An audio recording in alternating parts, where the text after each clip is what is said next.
자, 오늘 이제 8월 24일입니다. 자, 오늘은 이제 샌디에고와의 경기, 클리블랜드와의 경기였는데 현우 의원이 또 직접 해설을 했잖아요. 아, 저 팬티 갈아입고 왔습니다. 지금 이 젖어 있는 것 같은데? 아니야. 갈아입고. 그건 아니고, 네, 이 중계 도중에 진짜 지릴 뻔한 수비. 마린못. 막 이 정도로. 김하성 선수가 진짜 하루 쉬고 돌아와서 또다시 멋진 수비를 펼쳐줬습니다. 오늘 경기 한번 짚어보도록 하죠. 네, 오늘 24일이죠. 이 홈에서 열린 클리블랜드 2연전 첫 번째 경기였는데 김하성 선수가 7번 유격수로 선발 출전을 해서 3타수 1안타 1볼넷 멀티출루 달성했고요. 특히 얘기해야 될 거는 이 수비입니다. 정말 기가 막힌 수비를 경기 후반에 보여줬는데 그거에 대해서는 좀 더 자세히 짚어보도록 하겠습니다. 알겠습니다. 자, 오늘 경기를 통해서 이제 시즌 타율도 2할 오픈 3리 소폭 상승했고 OPS도 0.705 이제 뭐 거의 2할 오픈에다가 OPS 0.7 뭐 정말 예쁜 이제 여기서 조금 더 올라가면 좋겠다라는 욕심이 들긴 하지만 그렇죠. 이 정도로도 사실 진짜 만족이에요. 맞습니다. 하지만 이 기대치가 높아졌기 때문에 좀 더 잘해줬으면 좋겠고요. 네. 문제는 이 샌디에고 파드리스가 6안타 4볼넷을 얻어냈음에도 불구하고 이 크로네너스의 빗맞은 적시타를 제외하면 한 점도 뽑아내지 못하면서 지금 1대3으로 패배하고 말았습니다. 그렇습니다. 오늘 뭐 6안타 4볼넷을 때려냈는데도 1득점밖에 하지 못했다는 게 지금 샌디에고 타선의 현실을 좀 보여주고 있는 것 같다. 답답하다, 고구마 타선이다 이런 얘기가 굉장히 많은데요. 맞습니다. 이 김하성 선수 타석 얘기를 해보자면 2회 1사 주자 없는 상황에서 이제 첫 번째 타석에 들어서서 3구째를 노려서 때렸는데 사실 워닝 트랙까지 가는 잘 맞은 타구였어요. 비거리가 108m나 됐었거든요.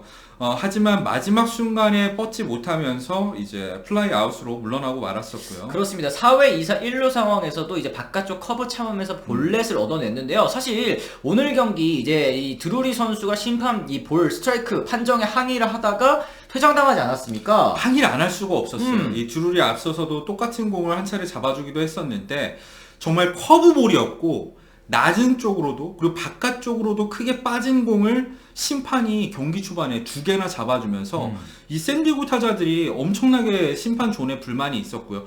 경기 막판에는 이제 피드백을 했는지 존이 또 좁아져서 문제였던 그런 경기였고 드루리도 그게 헛스윙 삼진이 아닙니다. 네. 루킹 삼진으로 아웃이 됐어요. 그러면서 항의를 하다가 물론 욕을 하긴 했지만 바로 퇴장을 당하면서 이 경기 분위기가 좋지 않았었습니다. 그렇습니다. 이 존 문제도 조금 있었던 게 샌디에고 타자들로서는 아쉬운 부분이었고 어쨌든 이제 6회 2사 주자 없는 상황에서도 또 중견수 쪽 뜬공 잘 맞은 타구였습니다만 야수 정면 기대 타율이 4할 6리나 되는 거였는데 정말 꽤 잘 맞은 타구였었는데 아쉽게도 이제 정면으로 가면서 물러나고 말았었습니다. 네, 이제 8회 마지막 타석이었죠. 2사 1루 우원 트레버 스테판 선수의 바깥쪽 흘러나가는 87말 슬라이더 공략을 해서 또 우익수 앞에 안타 하나를 또 기록했네요. 일단 자세가 무너지면서까지 이제 바깥쪽 정말 이제 사각형 모서리에 걸치는 공을 밀어 때려서 안타를 때려낸 그 기술적인 타격도 칭찬을 해야겠지만 최근 이런 안타 많이 때려내고 있죠.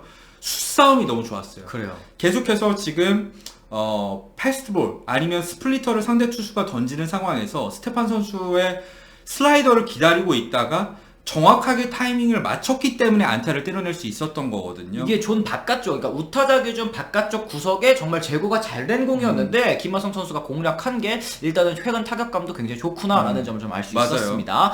자, 오늘 이제 드디어 이 장면 좀 짚어봐야 되겠죠. 이 8회 해설진과 팬들을 놀라게 한 호수비, 이 앞서 6회 때 아까 안타 훔쳤던 스트로 선수 타석이었거든요. 네. 이 선수가 2구간에 빠져나가는 땅볼 이 타구를 때려야 되는데 그걸 이제 걷어내서 한 바퀴 돌고 정확하게 1루에 송구해서 그렇죠. 예, 조시벨의 포구도 좋았었지만 김하성이 그 빠져나가는 안타를 잡아내는 수비 범위를 확인할 수 있었고요. 거기다가 이 송구 각이 안 나오는 상황에서 이 역회전을 하는 이 스핀 그 이후에 점핑 스로우의 정확도가 진짜 예술이었습니다. 이 상대의 타자 주자 얘기를 좀 해봐야죠. 그렇죠. 네. 이 스트로 선수가 사실 이제 클리블랜드에서 15도로 팀 내 1위이기도 하고 또 스프린트 스피드 요즘에 이제 베이스볼 서번트에서 이런 거 다 볼 수 있지 않습니까? 초당 이동 거리를 뜻합니다. 전력 질주할 경우에 1초당 8.96m를 이제 간다는 건데 이게 메이저리그 전체로 봐도 28이고 특히 이제 홈에서 1루까지는 또 전체 8위예요. 4.1초밖에 안 걸리는 발이 정말 빠른 야수란맨입니다. 그러니까 이 발 빠른 야수라서 사실 웬만한 호수비를 하더라도 세이브 되는 경우가 많은데 김하성이 얼마나 재빠르게 이 동작을 취했으며 송구가 얼마나 빠르고 정확했는지를 알 수 있는 장면이었습니다. 그렇습니다. 오늘 이제 해설진도 깜짝 놀랐죠. 이것도 한번 얘기를 해드려야 됩니다. 해설진, 현지 해설진이 김하성 선수의 플레이를 보면은 이 진짜 기가 막히다 뭐 이런 얘기 그렇죠. 항상 하다가 오늘 좀 맛깔나게 하더라고요. 네. 스펙타클러 플레이라는 말을 바로 그냥 박아버리더라고요. 그래요.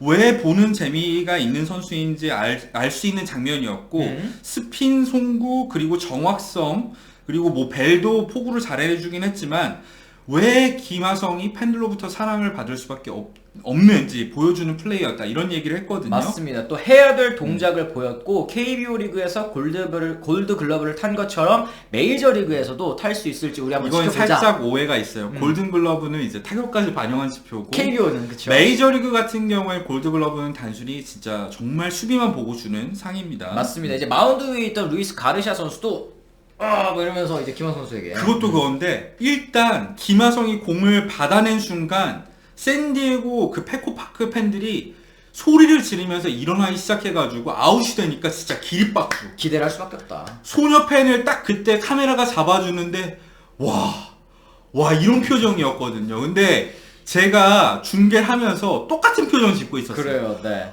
와, 말이 안 나오더라고. 이건 진짜 골드글러브 수비입니다. 맞습니다. 예, 네. 이거는 김하성 선수의 의심할 여지가 없는 오늘 경기 메이저리그 전체 수비 중에서 가장 난이도가 높고 아름다운 수비였어요. 맞아요. 이제 그러다 보니까 메이저리그 공식 트위터, 인스타그램 혹은 이제 뭐 공식 홈페이지에도 이 김하성 선수의 수비가 조명을 받았는데요. 이제 인스타그램 같은 경우에, 트위터 같은 경우에는 뭐 킴 사이클 그리고 평소에 김하성 수비다 뭐 이런 식으로 이제 조명이 된다는 것 자체가 그렇죠. 그리고 김하성한테 골드글러브 줘야 된다, 이런 댓글도 당연히 있었고요. 네, 이게 진짜 국뽕 또는 이 한국 메이저리그 팬들만 하는 얘기가 아니라 현지 해설진, 심지어 상대 해설진도 계속 돌려서 보여줘. 와, 스트로를 어떻게 이렇게 잡아냈지? 사실 상대 팀이니까 더 잘하는 거잖아요. 그렇죠. 그런 식으로 지금 김하성 선수의 수비가 확실히 현지에서도 화제가 되고 있고 저희가 수비 스탯이 얼마나 좋은지는 계속해서 짚어드리고 있죠. 맞습니다. 이 해설진도 상위 타순 앞에서 나온 큰 아웃 카운트다 이런 얘기를 해줬는데 아쉬운 부분은 사실 이때 김하성 선수가 스트로를 잡아내면서 이제 1번 타자로 연결되는 그런 순간 아니었습니까? 이미 아웃 카운트 2개를 잡아놨는데 이후에 실점이 이어졌다는 게 좀 아쉬웠어요. 가르시아가 갑자기 제구가 흔들리기 시작해가지고 놀랐나? 두 명의 이제 지렸나? 주자를 깔아놓더니 결국에는 적시타를 이제 후속 투수가 맞으면서 이 점수를 또 한 점 주고 말았죠. 맞습니다. 오늘 경기 이렇게 승리까지 이어졌으면 참 좋겠습니다만 이 소토 선수의 등부상도 있었고 드루리 선수가 이제 퇴장 당하면서 샌디에고 타선이 조금 악재가 있었습니다. 좀 답답한 부분이 많이 그렇죠. 있었죠. 심판 판정도 분명히 영향을 미쳤고요. 네. 이렇게 또 그리고 2연승이 중단이 됐네요. 네. 2연승이 중단되고 말았는데 뭐 다행히도 이제 미러키 같은 경우에 지금 와일드카드 4위잖아요. 이 샌디에고 파드레스를 1.5경기 차로 추격하고 있는 상황인데 다저스 타선이 어제 알칸타라 무너뜨린 데 이어서 이번에는 코빈 버스도 무너뜨린 거야.